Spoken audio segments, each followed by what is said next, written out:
I've always believed that betrayals don't happen in a single moment, they grow in the quiet spaces we pretend not to see. Looking back now, I realize the first warning signs weren't loud, dramatic, or painful. They were soft, too soft, like whispers slipping through cracks in a life I thought was stable.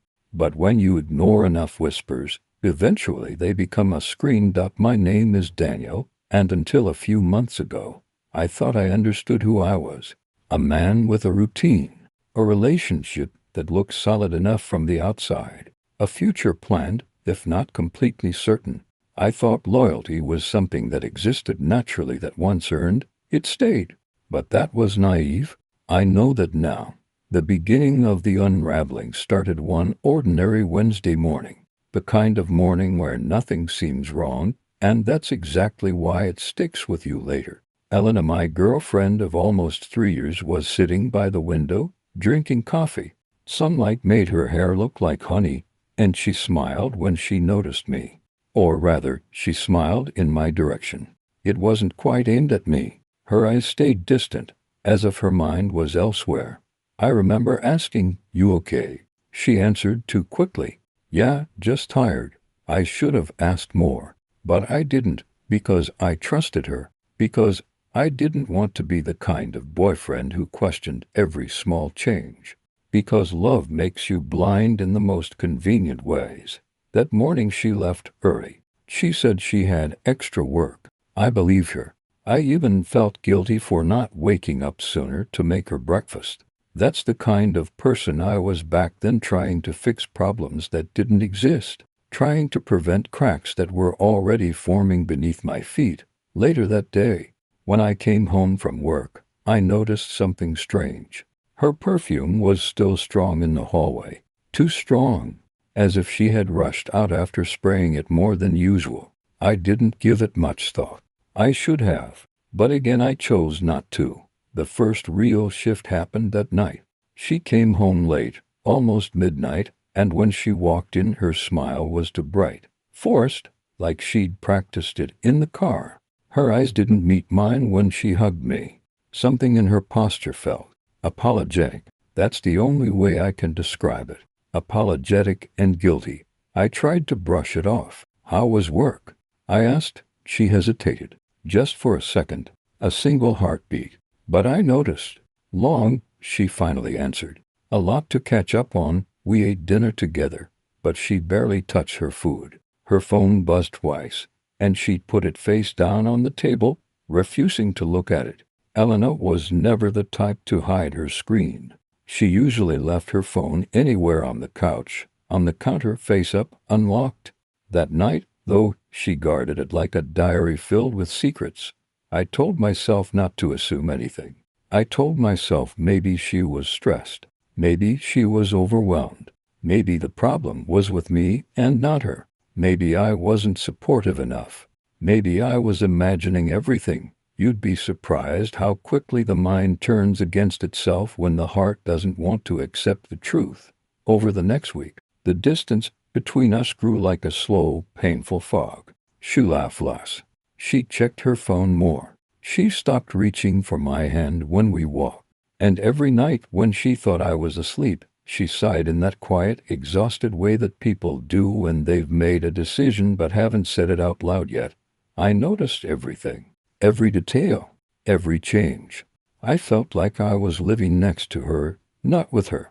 Like she was slipping somewhere I couldn't follow. Still, I didn't confront her, because confrontation meant acknowledging something was wrong. And acknowledging it meant risking the possibility that I already knew the answer.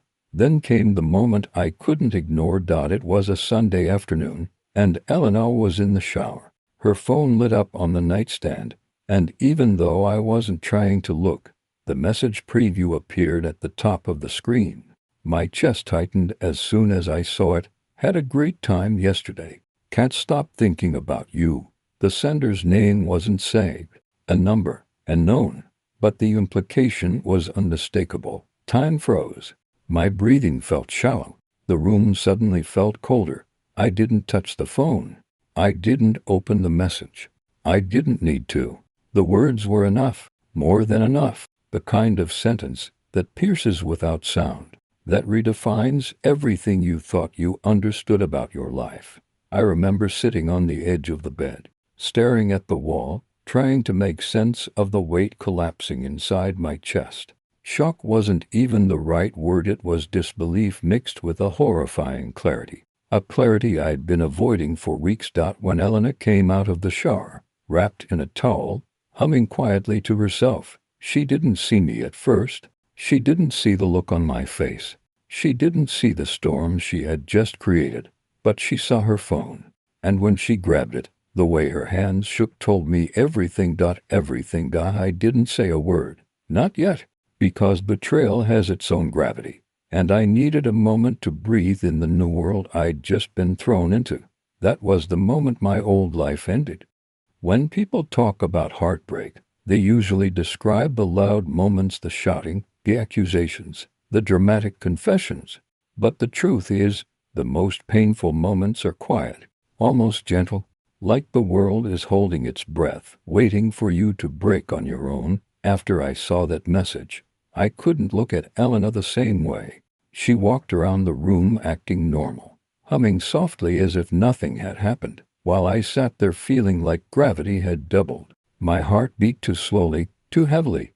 My hands felt numb, and the whole time she avoided my eyes. That was the worst part. Not the message, not the lie, the avoidance, because guilt always knows where to hide. I didn't confront her that day. I couldn't. The words wouldn't come. My throat felt tight, like my body refused to let me speak before my mind was ready. So instead, I watched her quietly, invisibly, trying to understand who she was now, trying to understand how long she had been drifting away without me noticing. That night she fell asleep facing the wall, her back curved away from me like a barrier. I stared at the ceiling until dawn, watching shadows crawl across the room, feeling a kind of emptiness I didn't know was possible. I kept replaying every memory of us, every laugh, every touch, every argument, and trying to pinpoint the moment when we stopped being a team, when we became two people walking in different directions without realizing it. The next morning, Elena woke up early. Too early? She moved around the room quietly, grabbing clothes and stuffing them into a bag with unnecessary urgency. I watched her from the bed, pretending to be half asleep, noticing how carefully she tried not to make eye contact. "Going somewhere?" I asked, my voice low and rough. She flinched. Yeah. I need to run some errands. I won't be long." Her answer was too fast, too prepared, and that same subtle guilt flashed across her face. Guilt is a strange thing. It doesn't hide well. It clings to people like dust in sunlight. I let her leave without saying anything else. Not because I trusted her explanation, but because I needed time. Time to think. Time to prepare for the truth I knew was coming. When the door closed behind her, the silence in the apartment felt heavy. I sat at the edge of the bed, staring at my reflection in the dark TV screen. I looked tired, older, like someone who had been carrying a weight no one could see. I grabbed my jacket and left the apartment, walking aimlessly through streets that felt unfamiliar even though I'd lived in that neighborhood for years. My thoughts kept circling in tight, painful loops. Was it something I did? Was it something I didn't do? Was I not enough? Or was she always searching for a reason to leave? These are the questions that destroy you because they don't have answers. Not real ones. They're just sharp edges you keep turning over in your mind, hoping they'll eventually dull. They don't. Hours passed before I returned home. Elena still wasn't back. For the first time in our relationship, I felt a strange sort of dread walking into my own apartment, like I wasn't sure what version of her I would face next. When she finally walked in, she was startled to see me sitting at the table. Her eyes widened for a second, then softened into something cautious, defensive even. "You're home early," she said. "You're home late," I replied. Silence. A long, suffocating silence. She set her bag down on the counter. The sound echoed like a gunshot. "Daniel," she began, brushing a strand of hair behind her ear, "I know you've been feeling off lately. I can tell. Have you? I said quietly. Yes, she nodded, but her eyes stayed on the floor. I don't know what's going on with you. The irony almost made me laugh. What was going on with me?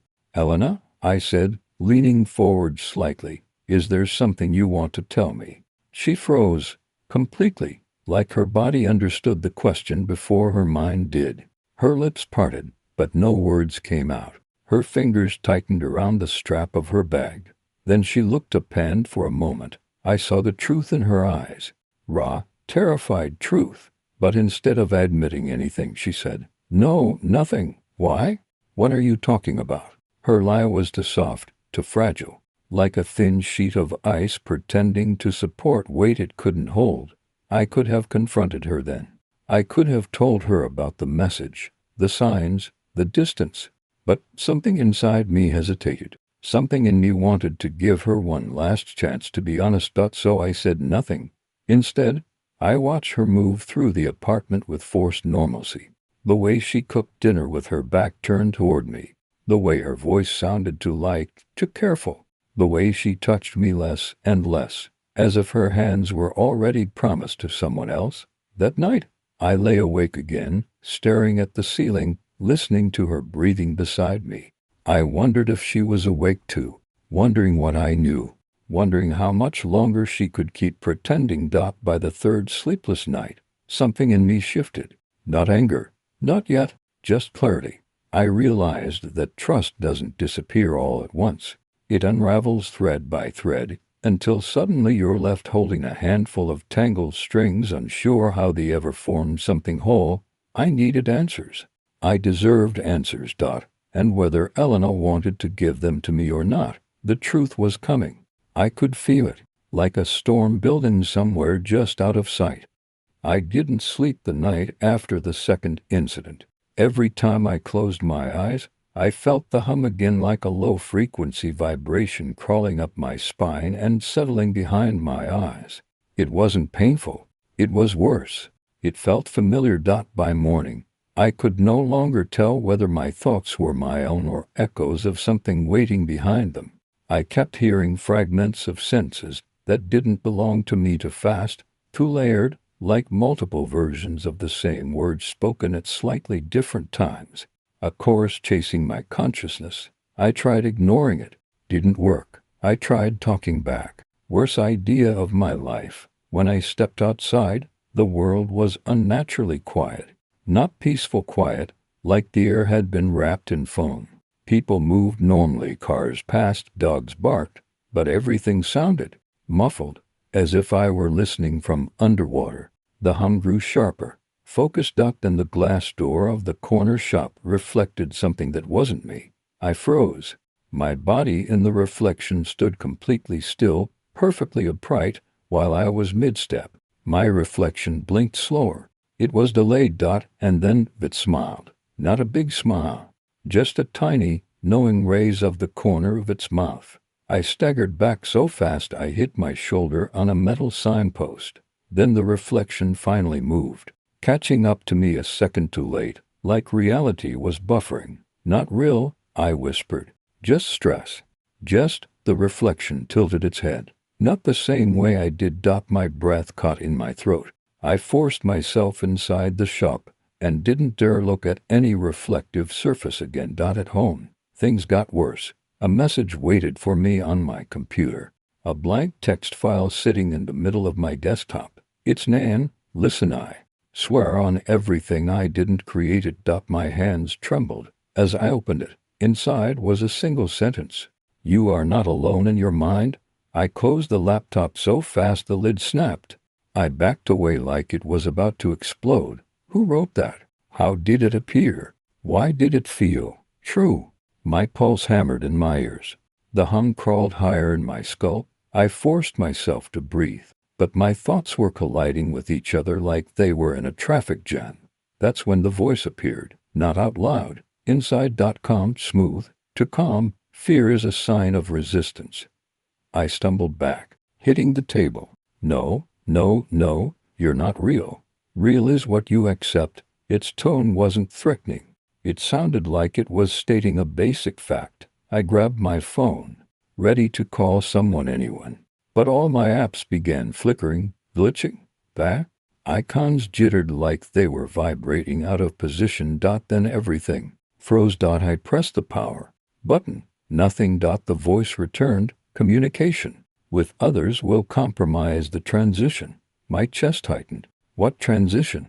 What are you talking about? Silence. For a moment, I thought the voice had vanished. Then, look at the mirror. Everything in me screamed not to. But I turned. Slowly. My reflection stared back with my eyes, except they weren't my eyes. The pupils were dilated too much. The face held no micro-expressions.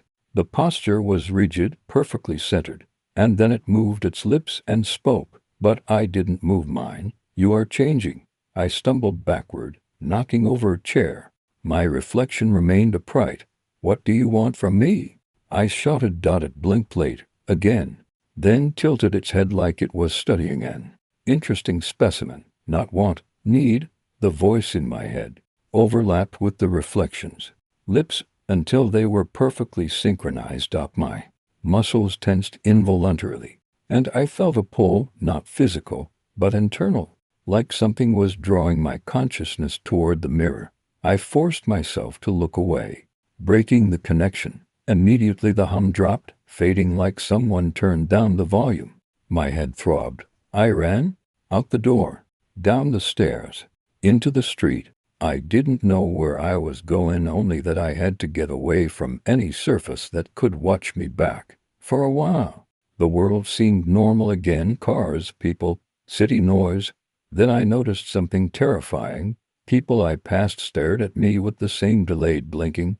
Their movements were slightly offbeat, sensed, almost rhythmic. A chill spread down my arms. The voice returned, faint but clear. Where do you think you can run?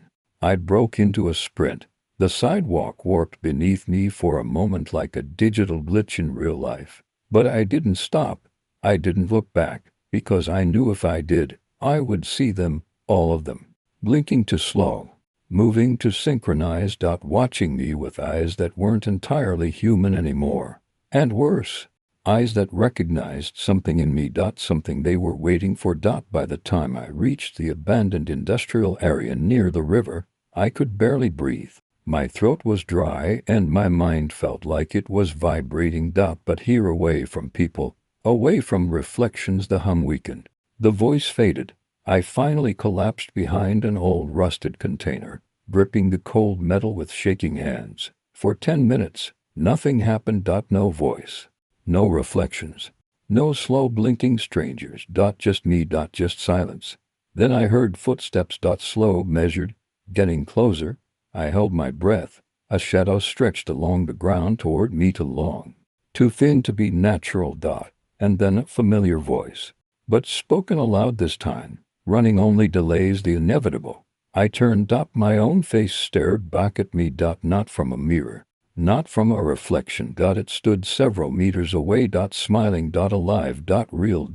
And perfectly synchronized with the voice in my head.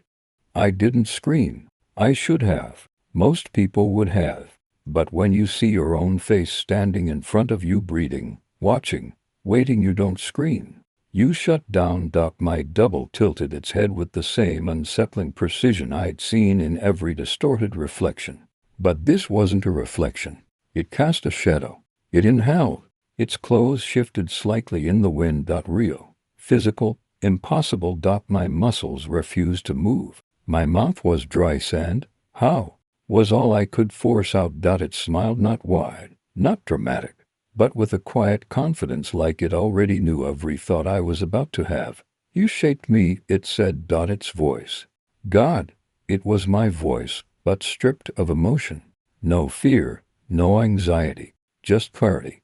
I didn't shape anything. I whispered. It stepped closer. One slow, perfectly even stride. You resisted the first phase. That created interference. Interference created fragments. And fragments. It spread its hands almost gently, eventually stabilize. A fragment. Was that what it was calling itself? A fragment of me? No, I said, backing up until my spine hit the cold metal wall. You're not me. It stopped in front of me too close. I could see the pores on its skin, the faint veins on its neck. It was human in every visible way. And yet I knew with absolute certainty it wasn't. I am what you are becoming, it said softly. Something snapped inside me. I shoved it hard. But the moment my hands made contact, electricity, cold, unnatural, shot through my arms like a surge of static that crawled beneath the skin. I fell to one knee, my breath torn away. My double didn't move at all. You're not prepared for physical convergence, it said. I forced myself up, vision blurring at the edges. Stay away from me. It didn't follow as I stumbled backward. It didn't even blink. Running is a reflex of the old self, it said calmly. It will fade soon. I turned and bolted. The industrial maze around me felt endless, rusted containers, half-collapsed warehouses, shattered windows, weeds taller than my waist. My footsteps echoed, warped by the concrete as if the sound lagged by a fraction of a second. The hum returned, quiet at first, a tremor in my skull, then sharper. I pressed my hands to the sides of my head. Stop, please stop. But the hum only grew, vibrating through my teeth, my ribs, my spine. You cannot separate from what you already are. The voice layered itself over the hum. Behind it I heard something else, something like a crowd speaking in unison, whispers overlapping until they blurred into a single tone. I ran until my lungs burned. Finally, I reached an old service tunnel entrance near the river, one of those abandoned maintenance shafts sealed decades ago. Except today, someone had broken the seal. The metal grate hung twisted off its hinges. I didn't think. I didn't plan. I just dove inside. The darkness swallowed me. The tunnel smelled like damp concrete and rust. Water dripped from cracks above, each drop echoing like a gunshot. For the first time in hours the hum faded again. Maybe underground shielding. Maybe the thickness of the concrete interfered with whatever was happening to me. I didn't know. I didn't care. Silence felt like oxygen. I followed the tunnel deeper. Every step echoed. But I heard nothing behind me. No footsteps, no voices, no version of myself calling out. For a moment, I let myself hope I had actually outpaced it. Then I reached the end, a dead wall. No exit. My legs gave out and I slid down the cold stone until I was sitting with my knees pulled to my chest. My heartbeat thudded in my ears. What do you want from me? I whispered into the dark. No answer.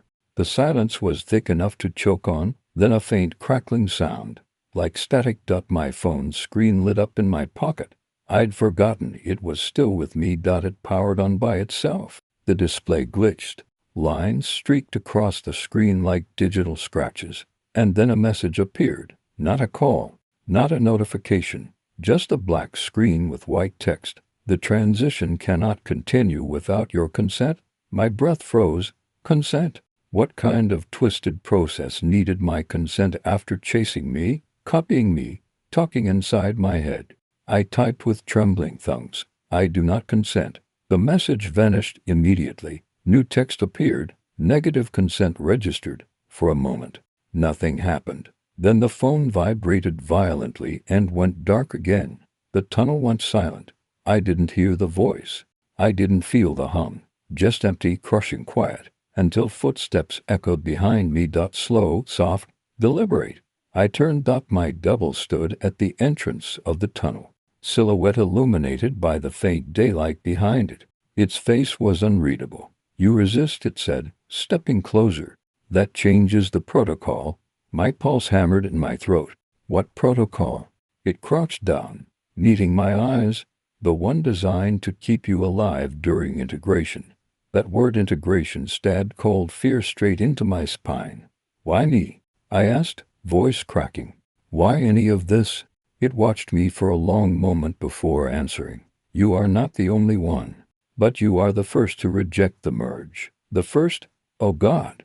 The world outside, the synchronized blinking, the reflective delays, the way people stared, it all crashed together in my mind. How many? I whispered. How many have already? Most, it said. My stomach twisted.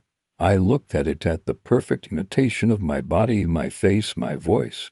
Are you going to force it? It shook its head. The protocol forbids forced convergence. It requires alignment, willingness, choice. Then I choose no, I said, louder this time. Leave me alone. It didn't react. Your refusal will isolate you, it said.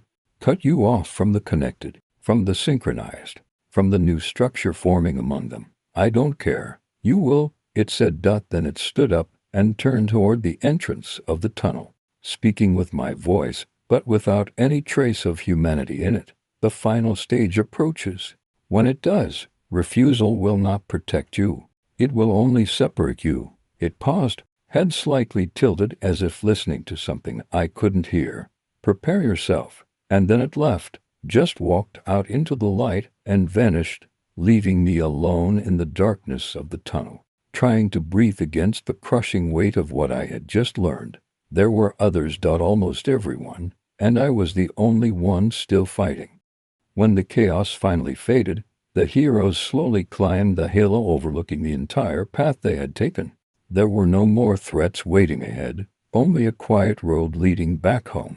Each of them felt a strange emptiness, not fear, but that calm sensation that comes after doing what had to be done. They had finished their mission. There were mistakes, there were losses, but in the end, they endured. When they returned to the city, people didn't greet them with cheers or banners. Instead, they watched in respectful silence, as if trying to understand the weight of everything the heroes had carried on their shoulders. It wasn't celebration. It was acknowledgement. One by one, the heroes went their separate ways. They understood that life would move forward, with or without glory. None of them were the same as when the journey started, and that was all right. Change follows those who keep moving, and when the last of them turned around to look back at the long road behind, he let out a quiet breath, not of exhaustion, but of acceptance. The fight was over. The story had reached its end. And tomorrow, whatever it brought, would be a new beginning,